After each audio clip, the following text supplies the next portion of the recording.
The phone is rated TVMA and is intended only for mature audiences. Viewer discretion advised.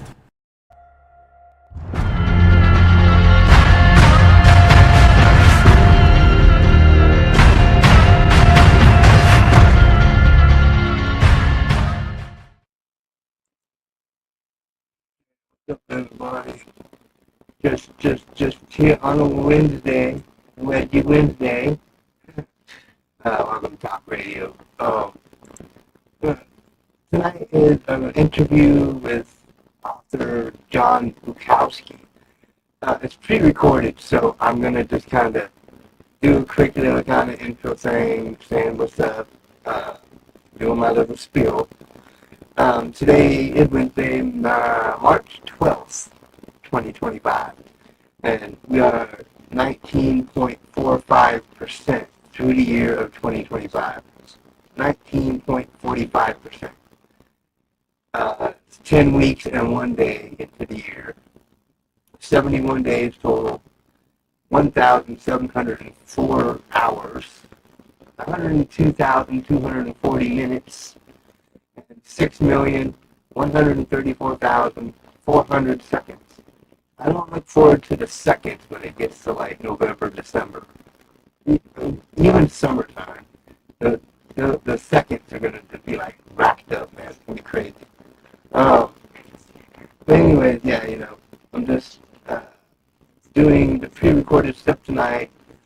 I pre-recorded it, and me and Mr. Bukowski talked for about 44 minutes, 45 minutes, between 44 and 45 minutes, something like that. So, after my little opening here, I'll put the interview on, and you can watch it, and then I'll come back again and just kind of close out the show and, talk about a few things before we close out tonight. But it's been a good day. If you hear coughing, the wife's not feeling that well, the child's not feeling that well. I'm going to be getting worse too, but I've already got scratchy throat a little bit, so I've been coughing a little bit today. But in the next day or two, I'll probably be full on cold. With, my family catching this stuff. So now it's my turn. And then, but, hey, it is what it is, If you live with people, you're going to get sick. If they're going to get sick, you will get sick. It's all about sharing. And sharing is caring. Right? Right. So, I just take this as they care about me. So they're sharing their colds. you gotta love it, But, colds are nothing. You just have a few days of like coughing a lot, runny nose or stuffy nose or whatever. It tends to be different for different people. I tend to get runny noses. Other people get like stuffy noses. And I don't know. It's just kind of a weird thing.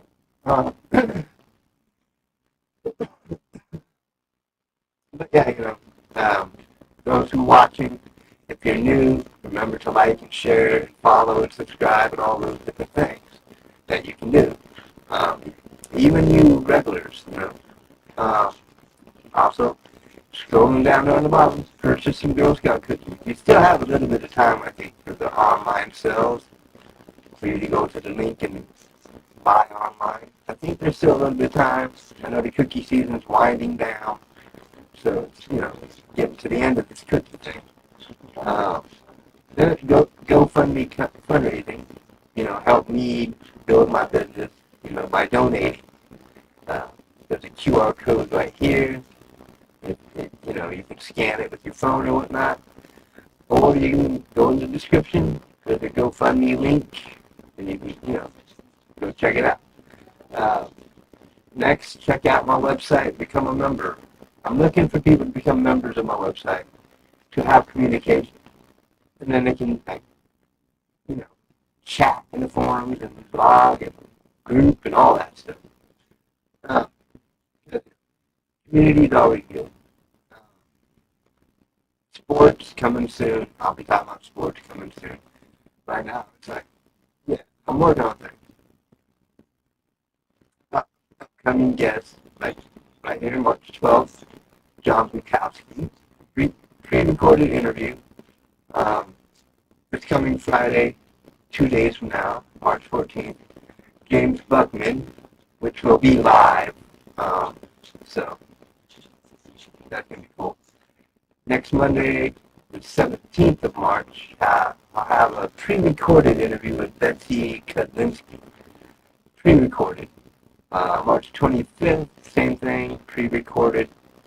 And our truth. Not like the letter R, but O-U-R, our truth. Yeah, I just want to clarify that so if you're a WWE fan, you're not thinking, oh, our truth's going to be on? No, not that R truth. April 4th, well, our truth will be pre-recorded. April 4th is Michael Allison, that will be pre-recorded. And April 10th, Brown Orlando. And I'm thinking that's going to be live. She mentioned it being live because she'll be overseas or something. So we'll see. If she wants to do pre-recorded, we can do that too. So there's the little spiel for the opening. So I will, get to my interview with John Bukowski, pull that up, go through that whole thing, and then I'll do my little closing afterwards. Saying goodnight to y'all, and do a little blabbing before I go. Because I always blab. That's just what I do. Anyway, here goes the interview. Enjoy. Alright, so I thank you for joining me, John, and I hope the interview goes well. I'm not used to this totally yet, but I appreciate it. okay. So I've checked out your website a little bit and looked through some of your novels you wrote and stuff. You've done a lot of writing, so Yeah. I will share your link to your website on my website as well, so people can kind of, I appreciate that too. go check out your books and read about you. I took some of these interview questions just kind of off the podcast guest website thing, so I just kind of copied and pasted. That's fine.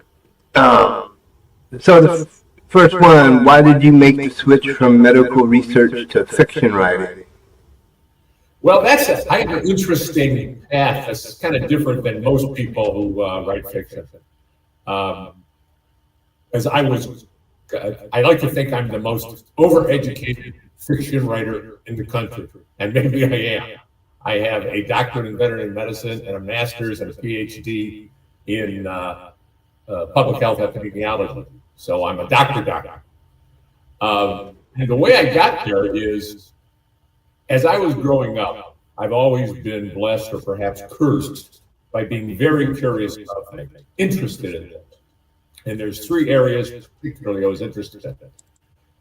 English reading and writing. I loved all my English classes in school, going back to grade school. Avid reader since I was a kid. So that was an easy one. I was actually an English minor when I was going for my bachelor's in biology at Wayne State University. The second thing was history. Love history, reading military history and studying it for 50 years plus. And but both English and history, there's not great career opportunities. So I focused on my third interest, was science. And when you focus on science, especially if you want to get into veterinary medicine, as I did, you really got to put those other things on the back burner. Yeah. So really, I'm circling back to something I love. So I got my veterinary degree, practiced veterinary medicine in the Michigan area, southeastern Michigan, for about 8 years. Transitioned from that into public health research. And I got my master's and my PhD in public health. And I did that in government and industry for about 20 years. And one thing I noticed while I was doing that was that over time, I was doing less and less research and more writing. For a couple of reasons. Number one, I enjoyed it. But number two, my bosses recognized that I was a good writer. If they had a special project that required a report or something, they'd give the report to me. And So after I got tired of corporate BS around 2004, I became a freelance medical writer. I figured I'd do the writing full time.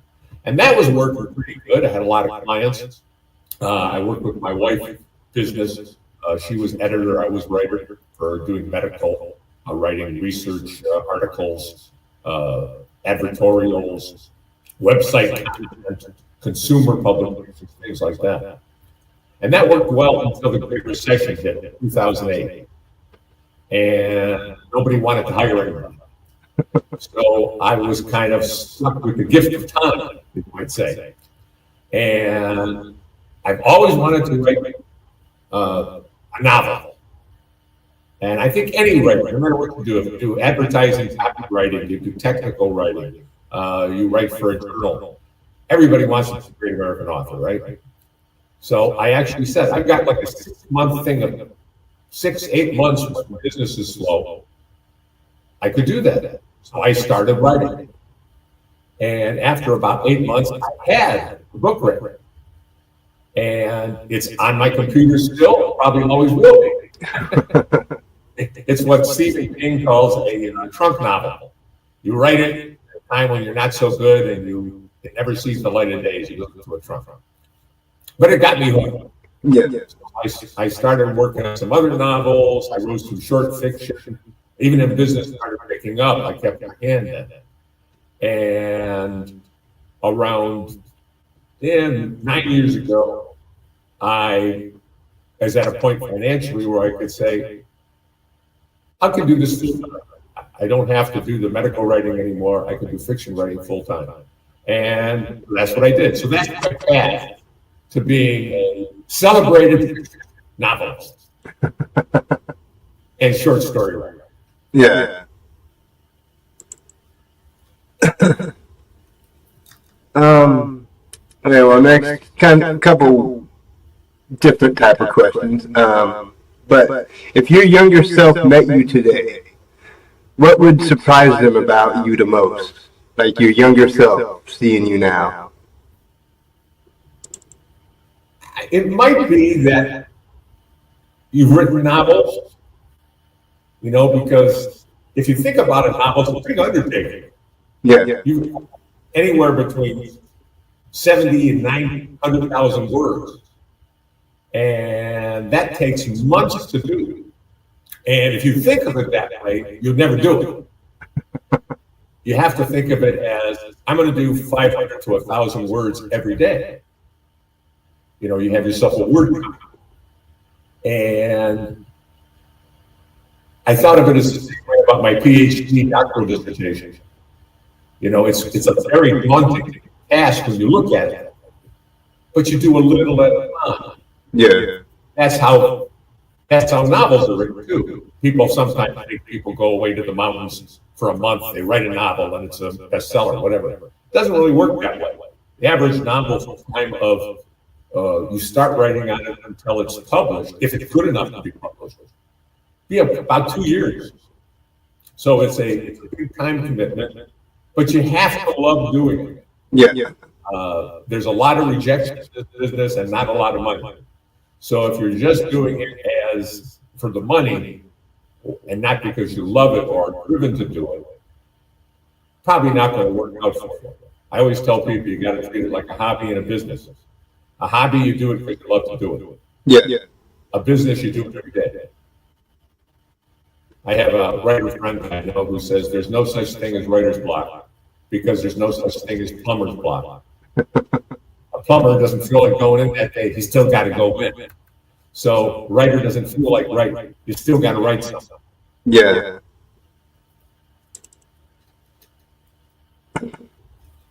So that's probably what I would tell my younger self is that don't be daunted by a task like that. You can do it. Now, do you have a childhood memory that feels like it was like a sneak peek into your life now? Excuse me, I couldn't hear you. Is there a childhood memory that feels like a sneak peek into what you do now? Yeah, I mean, when I was in high school and college, undergrad, I always took English classes as an elective when I could, because I enjoyed them. You know, science is tough, you need a little break. And so English was great.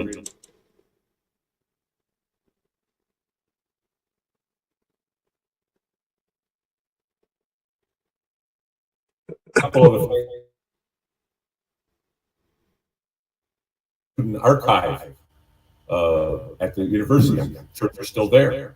So that maybe you could say that was the first thing I got published. But so yeah, that was even going back into high school. Like I said, I remember cleaning out my mom's basement years and years ago. She passed away about 10, 12 years ago. But I was cleaning out her basement with all our stuff, you know, left over from when we were kids. And I came across a couple of papers I had written, handwritten, ballpoint, you know, chicken scratch. And even reading it at that time, I said, this isn't that bad. So I guess I always had a knack for it, or a love of doing it. It just kind of went by the wayside for a while. So, what are your novels like? They're great. What do you mean, what are they like?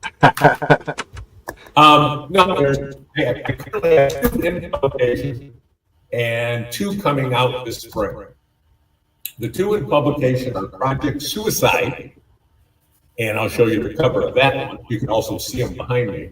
That's the cover of Project Suicide, which is the story of how a cure for Alzheimer's disease is perverted into an assassination drug.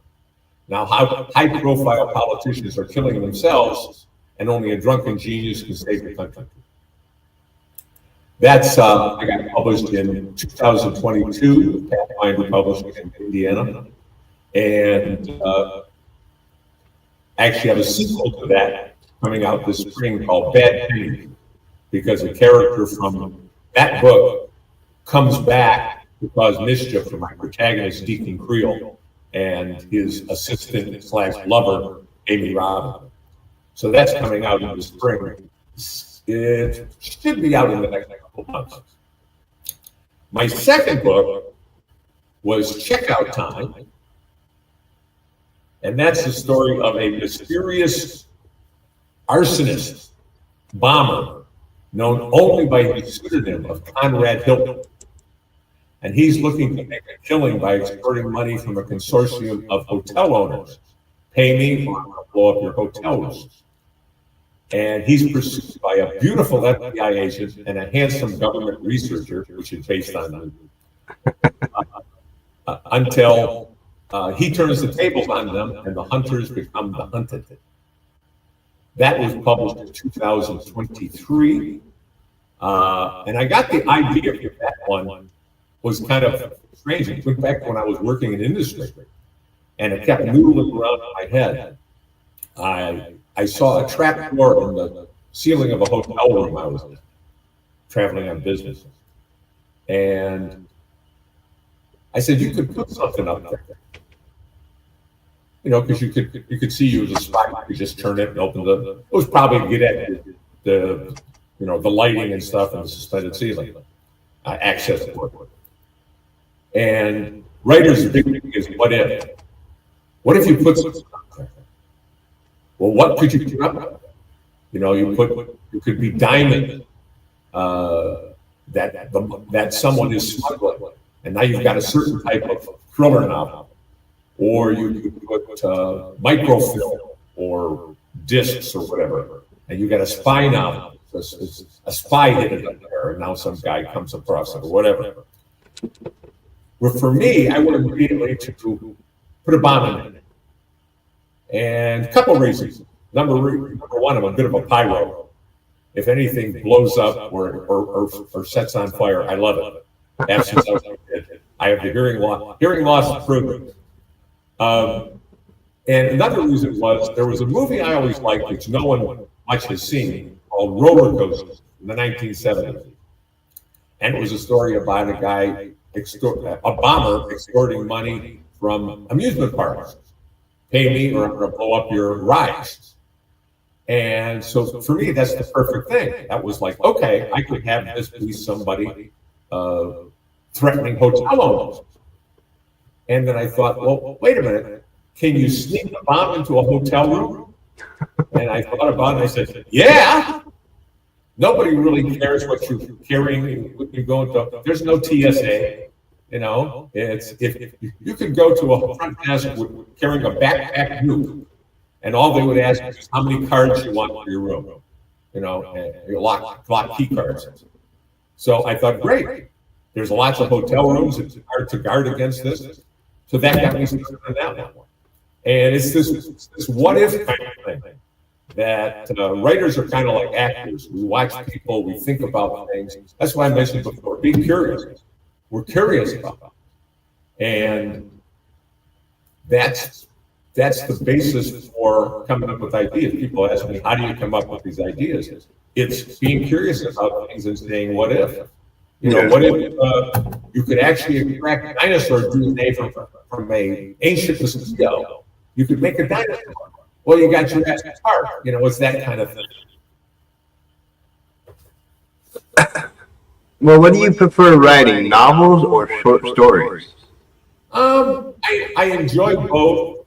I think of myself as a novelist, but you can't always be, if you just finished a novel, a first draft, say, you can't jump right into revision. It usually takes 4, 5, 6 revisions. You get it up to a point where you let an editor look at it. You just can't start in a revision right away. You need some time to get away from it. So when you come back to it, you have fresh eyes when you go through it. So that's a good point to say, you know, you're writing every day, start on a short story. I keep a list of ideas for novels and short stories on my phone. And I'll pick one of those out and say, okay, I'll start working on a short story. And short stories are fun because there's immediate gratification kind of. After 3, 4, 5 days working on it, you've got something, and it's complete. And it's also easier. I won't say easy because it's tough, but it's easier to get those published because there's still a lot of online magazines and there's anthologies and things like that that are always looking for stories to fit a certain theme or whatever.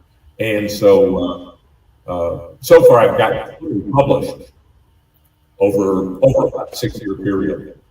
And I'm actually thinking of putting most of those into an anthology that hopefully can get published sometime in the next year or so.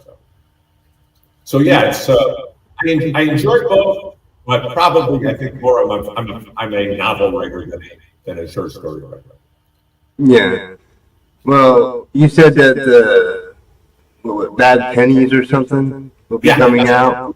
Project Suicide. I'll have to look at that. Maybe purchase that and check it out and read it. Well, you might want to get, right now you can buy Project Suicide, which is the first book in the series, the 2-book series so far. Oh, okay. So you could get that, and Checkout Time so far as a standalone, so you could get that one as well. I also have a book coming out at the end of May. It's supposed to come out at the end of May through a different publisher, and it's called The Peeper. And it's about a small-time bureaucrat who gets mistaken for a serial killer who stalks social media.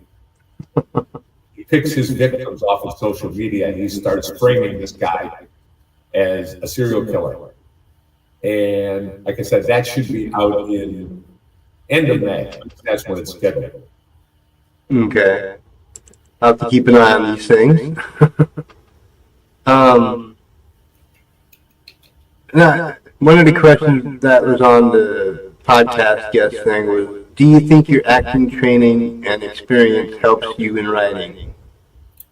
Yeah, I started doing acting in 2000, I think it was. My first play was 2000, community theater production. And for the next 15 years or so, I was in musicals, I was in dramas, comedies. I played Elwood Dowd and Harvey. I played Cervantes and Don Quixote and Man of La Mancha, a bunch of different things. I was the wolf and the prince in Into the Woods. So I had a lot of fun doing that for about 15 years. I haven't done it in a while. But I think it does help you with writing for a couple of reasons. First of all, you read a lot of scripts. I've probably read 50 to 60 scripts over that time period, maybe more. And if you want to learn dialogue, scripts are a good way to do plays because they're nothing but dialogue and stage direction. Yeah. If it's well written, if it's somebody like Neil Simon or Chekhov or Eugene O'Neill, you're learning how they do it, learning what realistic dialogue sounds like. You can also pick that up from movies or reading books where an author is very good at dialogue. I would recommend Elmore Leonard for that. I think he's the king of dialogue. But so you pick that up. And also, like I said, actors are like writers. We're curious about them. We watch people. We look at situations and we try to say, I wonder what just happened. This guy came in, he's mad at his girlfriend. I wonder why. And you start to put stories together in your head, creating a character, using these people as characters. So I think it's very similar in that people oftentimes ask, well, are those characters in the book, are they based on you? Are they based on people you know, or just people you've seen, or you just make them up? It's all of the above. But just like with an actor, there's some of you in it because it comes through you. Yeah. An actor, a good actor, doesn't paint on the character. They live the character. They create a character and then bring it through themselves out to the audience. And it's the same with the writer. He creates characters that are there's a little bit of all the characters because they're coming through him. The character's experiencing him through his mind, his vision. Yeah. So I think acting is a good thing. You don't have to do it. Writers are oftentimes very insular people, very not very outgoing. It can be kind of a lonely type of activity. Whereas acting lets you keep yourself out of that role. And that helps with writing too, and with marketing, because marketing is actually almost a part of writing that writing fiction. Well, in that same kind of category of like acting, so do you ever have the dream to be like a Stephen King type, where you get your books put into movies? Everybody does. I mean, I don't know if a writer, either a amateur writer or a well-published writer, who doesn't like that. Yeah. Even they talk about, I'm a big fan of the Twilight Zone from the 1950s. And Rod Serling used to do the introduction stuff on camera. And they said he was really kind of a shy guy. He was nervous about doing that. But he loved the attention. And I think that's true of most writers too. I think you want as many people as possible to read your stuff or experience your stuff. And movies are a great place to do that. The problem with that is getting somebody to look at the story.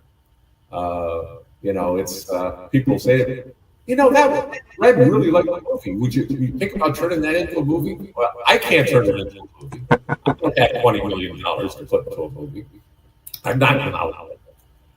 When you hear about people who have gotten into movies and stuff, a lot of times, Matt Damon and Ben Affleck, they camped out on people's doorsteps and stuff for years before they actually got a break. So it's not as easy to do, but if anybody out there wants to turn Project Suicide, Check Out Time, Bad Pennies, The Peeper, any of my stuff into a movie, I'm more than happy to talk. And I don't charge as much as Stephen King. So. Well, I always thought with like Stephen King, he's like always got movies coming out with his books, and that puts pressure on him probably to keep making these books that are good enough to be on movies for Hollywood to be calling him like that. Yep. Well, I remember, when you read stuff he's written, like on writing and stuff that kind of autobiographical. He talks about before he was very successful. Now he was a successful short story writer before he was a successful novelist. That was back in the day when everybody wrote fiction. Most of his sales went to actually men's magazines, places like Club and Adam and Plank, and when he got more famous, Playboy and stuff like that. But he would make $500 or $250 or $750 or something per story. Yeah. And he was trying to novel publish. And he had actually thrown Carrie out when he started it because he didn't think he could do it. And his wife retrieved it from the trash, read through it, and said, "We're going to work on it. This will work for him."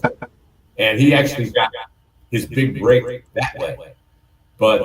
And that was made into a movie, and most of his stuff was made into movies. But make it into a movie, absolutely. That's a win-win. Yeah. So, well, staying in this category a little bit, what are your favorite type of movies? I have a lot of I'm interested in a lot of stuff. I have a lot of interests, and I can't think of a single genre, including like Hallmark movies. There's some Hallmark movies that I just love. But my biggest ones are probably thriller. My novels are thrillers by and large, not all of them. But I love thriller novels or thriller movies like Heat and Manhunter and Thief by Michael Mann, 3 Days of the Condor, Day of the Jackal, Roller Coaster, which you mentioned, great one from the 60s, psychological thriller Mirage with Gregory Peck. I like a lot of science fiction. My favorite science fiction movie of all time is Forbidden Planet from 1956, I think it was.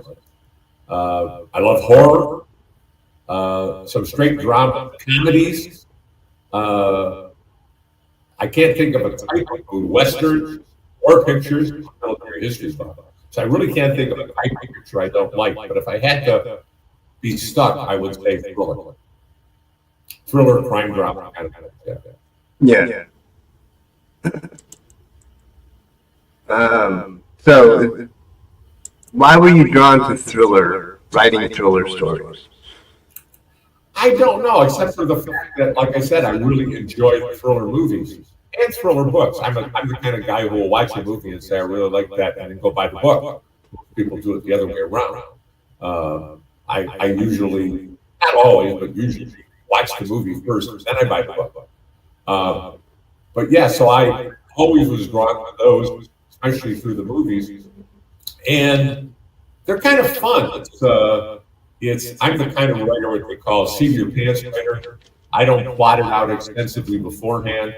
I get a general direction and I start writing. So you start to discover things as you're writing, things that surprise you.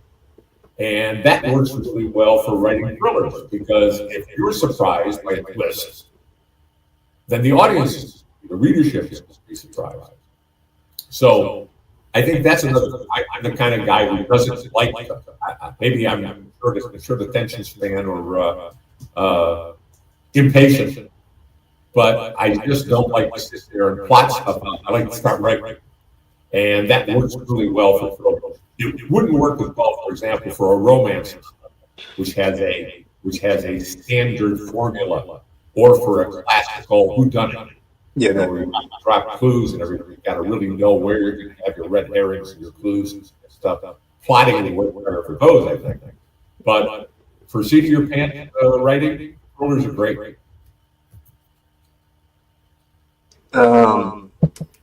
Who or what has been the biggest influence on your career path or personal philosophy? As far as writing goes, I would my influences, if you want to call it. There's three writers. First is Ernest Hemingway. I think For Whom the Bell Tolls is one of the greatest books of all time. And Hemingway teaches you that you don't need a lot of long, flowery sentences. He made very dramatic points and brought out a lot of emotion with relatively short, direct statements. And that's the thing I think a lot of, especially starting writers, would be good to look at. So it's good to read that. Second one is Stephen King. We talked about him. He's a great writer. He's a prolific writer, and I think he's the king of, no pun intended, the king of characters. He creates great characters that people really get to know, that are really strong, really realistic, that people really get to like. His protagonists are very sympathetic. His villains are great evil. It's great. And the third one is Homer Leonard. I mentioned him. If you want to learn dialogue, read Homer Leonard.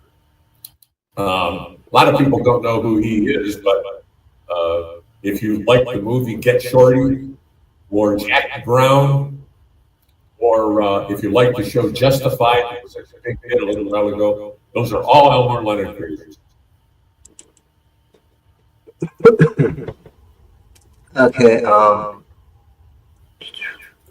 Are there any books, podcasts, or resources that have had a significant impact on you?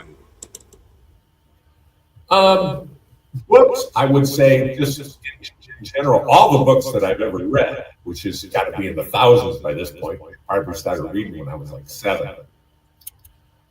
They all influence you in some way because they teach you to be. The main way you learn writing is by reading. You read good writers, and that kind of teaches you how to do it. Stephen King, on writing, even says that. He goes, you know, you can go to school and get an MFA, Master of Fine Arts, or whatever in literature, which is fine. He says, but most of what you learn about grammar and construction is through reading. You pick it up just like the way kids pick up languages by listening to people talk. So I would say reading is number one, and then the acting with all the scripts and stuff that I've read. That teaches you dialogue, teaches you good writing. So I would say, yeah, those are the biggest influences. Those 3 authors, and just reading in general. I always say, if this is not just me, a lot of people say this. If you want to be a writer, you do 2 things above everything else. You got to read a lot, write a lot. You can't be a writer who doesn't want to be. And you can't be people who will say, "Oh, I don't want to read because it influenced my own style." It's like no. That's like saying, I'm going to build a car, but I don't want to look at any technical manuals. I'm just going to start, you know. You got to read. So you got to read a lot. You got to write a lot. You got to have passion for what you do. Yeah. It's like I said, it's got to be like a hobby in some respects, is because with all the rejection and the lack of money, you can't do it for a mercenary reason. You got to do it because you love it or you're driven to do it. Yeah. So that's like a hobby, but you have to treat it like a business, and then you got to do it every day like a plumber. That's basically where I'm at. You know, I have passion for video and stuff like that, so I'm trying to build a business out of videography and making videos, creating memories for people. So. Yeah, absolutely. Just, you know, you got to, like I said, you got to do it because you love to do it. Yeah. Videography or fiction writing. Or music, whatever. Yeah, anything like that, you know. Well, if you look at actors, they would always say, you know, these are the kind of things where if they didn't pay me, I'd still be doing it. Yeah. And in their early days, they don't get paid. Yeah.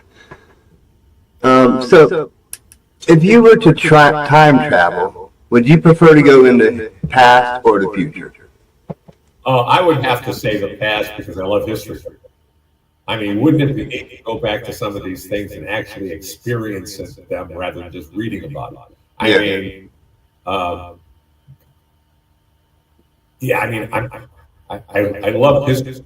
Like I said, I have since I was probably 10 years old. People, you know, always say, "Oh, God, I hate history class." And I would say, who can't love history? It's all these deep stories. And that gets back to stories and writing. You know, writing is telling stories. Yeah. Making stuff up. And so history is nothing but a series of really interesting stories. And so I would love to experience some of those, see if it's the same as you think it would be, or if it's a disappointment, or even work. I mean, you think of people you could meet and stuff like that. I would have to say go back in time. I always wanted to go into the future for some reason, just kind of see what's waiting for us. Yeah.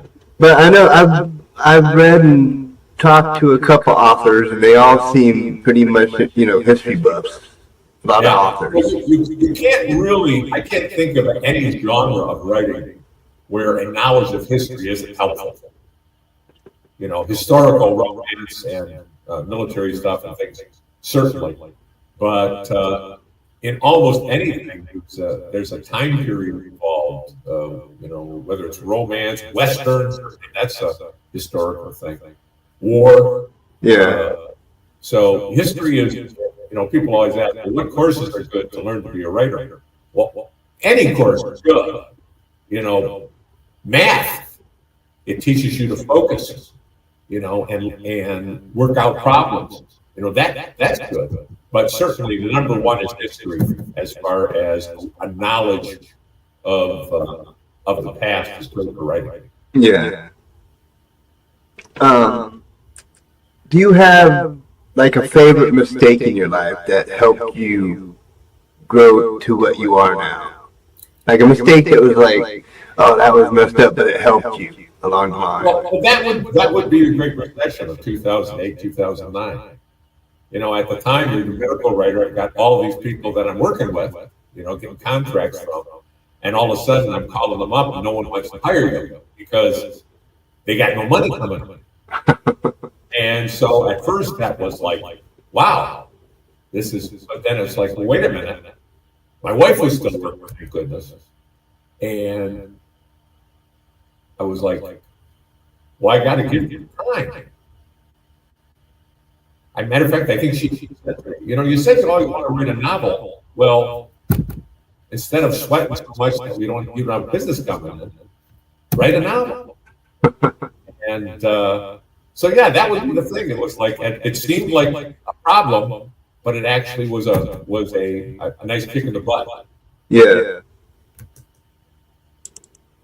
Okay. Do you have a favorite book of yours that you wrote? Like, is there any book that you wrote your stand-up favorite? Yeah, my favorite book novel is probably Checkout Time. The one about the arsonist trying to extort money from the hotel chains. And I don't know why. I mean, I like writing Project Suicide, first book. I've liked writing the book since then, but that one just kind of clicked for me. The writing went quickly, went smoothly. I think the dialogue worked really well. I love the characters. The premise I love because I love, going back to the roller coaster we talked about. And so that one for me is probably my favorite. I have a couple of favorite short stories as well. But for my novels, Checkout Time would probably be it.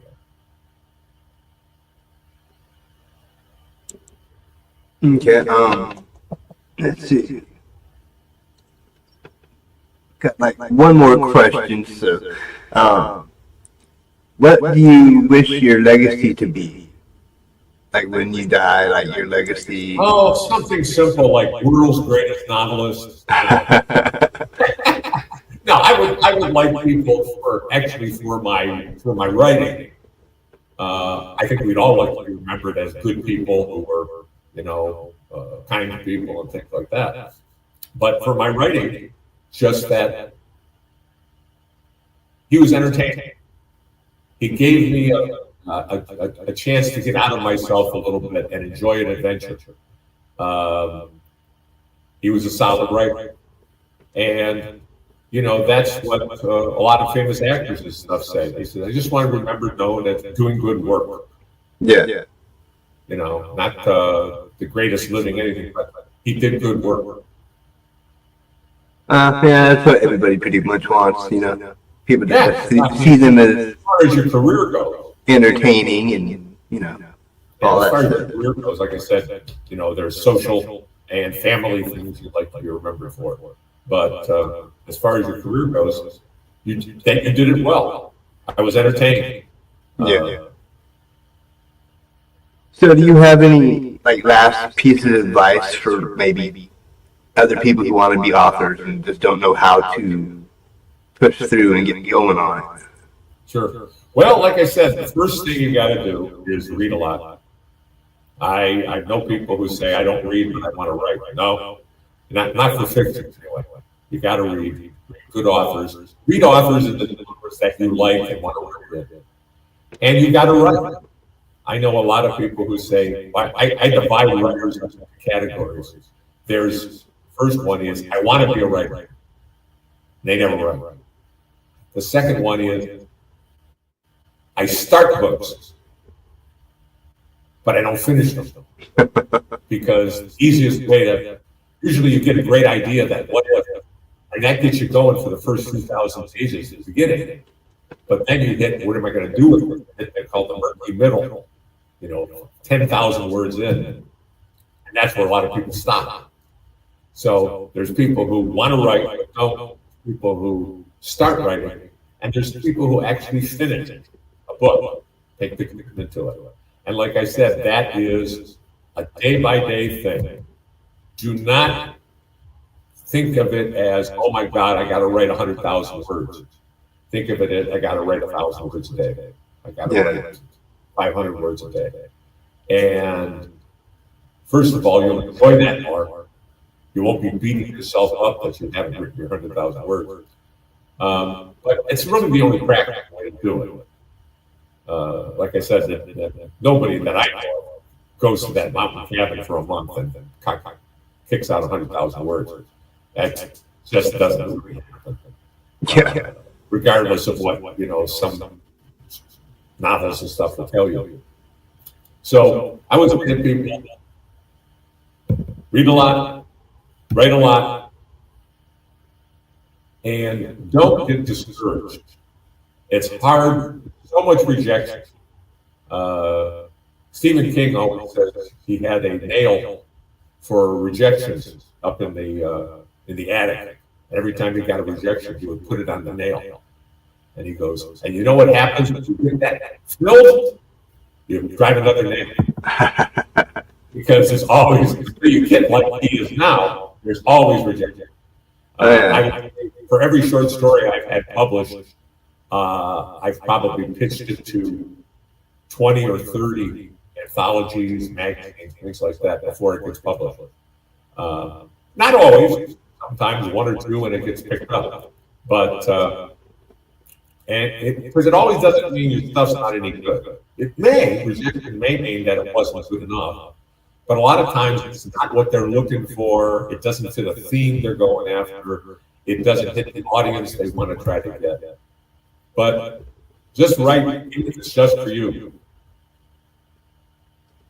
Yeah, everything you gotta, take it day by day. You're gonna get rejections. You're gonna get no's.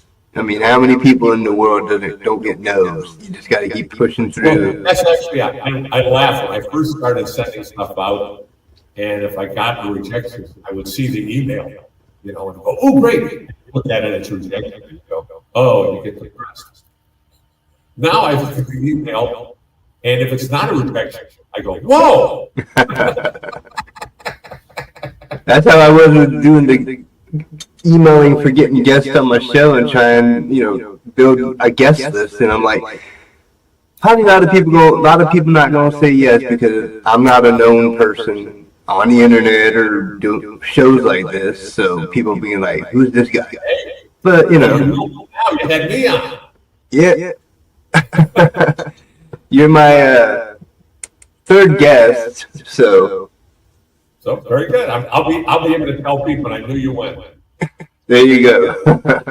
When I'm big star, take over Jimmy Kimmel. Yeah, don't forget us little people. But I do appreciate you joining me, and if I, One last thing I want to say. yeah, And I mean, I hope people check out the books. And easiest way to get them is projectsuicidenovel.com takes you right to Amazon. Checkouttimenovel.com takes you right to Amazon. But if you read them and you like them, leave a review, leave an Amazon review. It means a lot to the writer.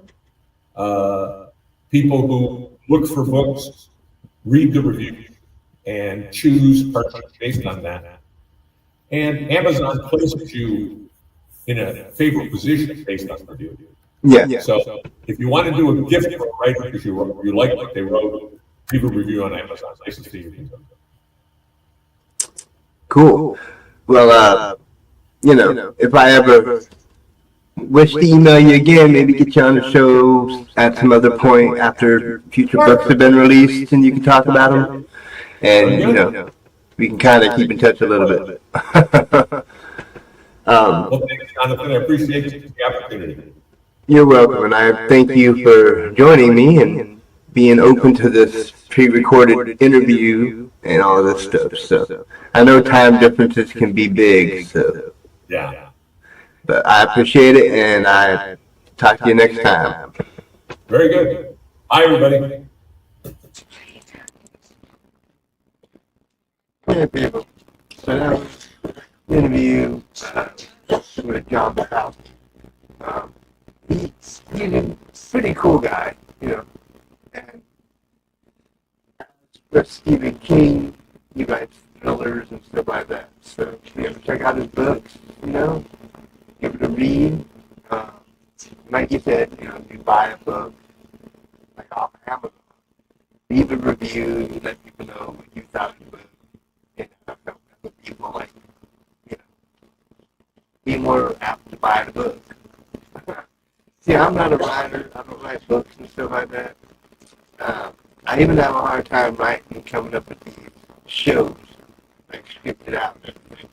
But I'm working on that. I'm trying to get better and stuff while the wife dies behind me.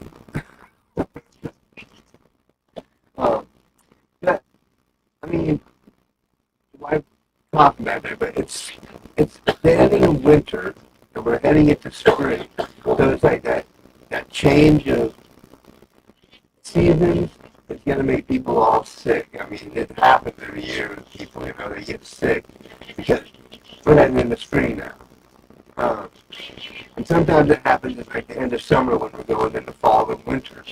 People get sick because changing of the weather, the changing of the climate, it just, it hits you, and it's kind of weird. So, remember to check out my website, co-roadentertainment.com. After this episode is done, after I'm done recording and everything's done, and it's set up on YouTube, I will have a post on the blog, a little recap for tonight's episode, and you can read that. I'll do that after every episode now, a little recap blog, and you can read it and kind of, comment and share your opinions on the episode, share your opinions on the guest, or whatever was talked about. Make sure to join us tomorrow night. Tomorrow night is Time Up Thursday. Looking to have conversations about unsolved mysteries type things, like things that are unsolved, and see if we can kind of as an audience and as a host and stuff like that, come up with some idea of what happened and solve an unsolved mystery. Can you solve an unsolved mystery on my live show? That would be pretty wild. I doubt it would happen, but that's kind of the subject of tomorrow's show is unsolved mysteries of the world. And then following Thursdays we'll have aliens and ghosts, different subjects. But tomorrow I'm kind of wanting to have a little fun and talk about unsolved mysteries, read some unsolved mysteries, and have people, viewers who might be watching, see if they have any like, hints of how to solve that mystery. You never know. It could be possible for somebody in this world to be watching my show, to be talking about unsolved mystery, and they're like, I know what happened, and then they'd be like, and they tell the story, and we figure out what happened. And that would be pretty interesting and cool. Highly doubtful that would happen. It would be cool. And there's things coming up for talk radio as well that I will discuss some more tomorrow. Some changes that I'm going to be kind of working on, and changing up talk radio a little bit to make it more easier for me to manage and easier for you'll see when I talk about it. I mean, it's just kind of ideas floating around in my head, and then I'm going to try it out, see how it works, go from there, and just kind of change up. Since this is season 2, we're not far into this show to where it's like a 15-season show or something. Which, I mean, I'm planning on going as long as I can, and each year is a season. So 2025, this is season 2. So if I'm going to go like 10, 15 seasons, you're talking like 2035, 2040. A long time. And this is still early in the, show's history. So I'm changing things up and working on different ideas. It's going towards the future of the show, and see what happens. Hopefully, gain more viewers. And that's always a thing I'm looking forward to. Get more viewers, more people to interact on the chat and all that stuff. Because I don't have much interaction right now. Other than like say last night when this guy was on Chick just talking nonsense, I'm pretty sure.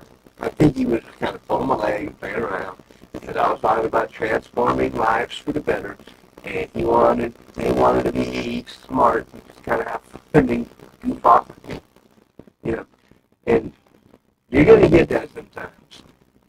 I'm sure people who do live shows get these little, people who go on their chat and start talking about crazy stuff. And as a live stream host, you never know if it's true or not. So you gotta play along and talk about it like it's some kind of real thing. Plus, somebody in real life could be dealing with something like that. And what I say could affect them good or bad. So, I always gotta kind of keep my opinions good, even though somebody could be just on there talking crap and having fun. That's what it or something. Making up some stories and, trying to make me all sound weird. Which already sounds weird.